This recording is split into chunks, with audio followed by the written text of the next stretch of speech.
Ang inyong pamahalaan ay laging naghahanap ng mga solusyon na hindi lang band-aid, kumbaga tinakpan o pinagtakpan lang para lang masabi na, uy, may project o may ano, tapos na. Okay, may nagawa, may mali-report. Hindi po, ang inyong lokal na pamahalaan ngayon ay naghahanap ng mga totoo at pangmatagalan na solusyon. Yan, ganyan po ang inyong pamahalaan ngayon. Baka tanungin naman ng mga taga-Akasya, paano po kami? Madalas binabaha dito sa Akasya, hindi man ano, pero paano? Una, ang drainage na ito, makatulong po. Pero hindi po ito yung total solution. Alam naman din ng press yan. Ang nagiging problema po natin, di ba, hindi lang po rito, no? Hanggang sa Urbano, hanggang sa Isguera, medyo sa totoo hindi naman ganun kataas yung tubig, ano? Pero syempre gusto natin, di ba? Gusto natin maayos, gusto natin mabilis pumupa ang tubig. Pag hindi umulan, gusto natin maayos. Kung kaya gawin flood-free, flood-free.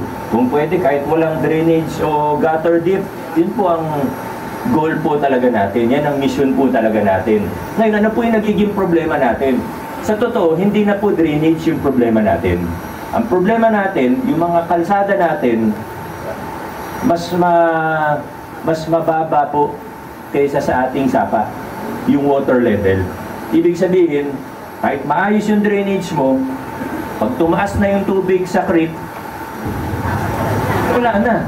Pag mas mataas yung tubig doon, saan pupunta yung tubig? Kaya kinausap ko na rin po ang MMDA, naghahanap tayo ngayon ng solusyon na pangmatagalan. Kasi kahit anong ganda ng drainage natin, kung mas mataas ang tubig sa sapa o sa creek, walang mangyayari, talagang bababa ang tubig. Pag bumaba ang tubig sa atin, stagnant po siya, wala na pong mangyayari. Antayin mo na talaga na bumaba ulit ng tubig sa sapa. Di ba?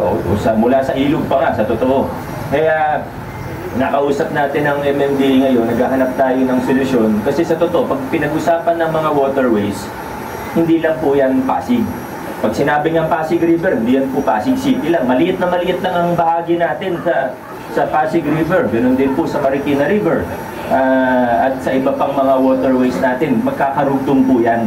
Kaya kailangan makipag-ugnayan din tayo mula sa nasyonal hanggang sa ating LGU, hanggang sa barangay level. Kailangan magtulungan po tayo.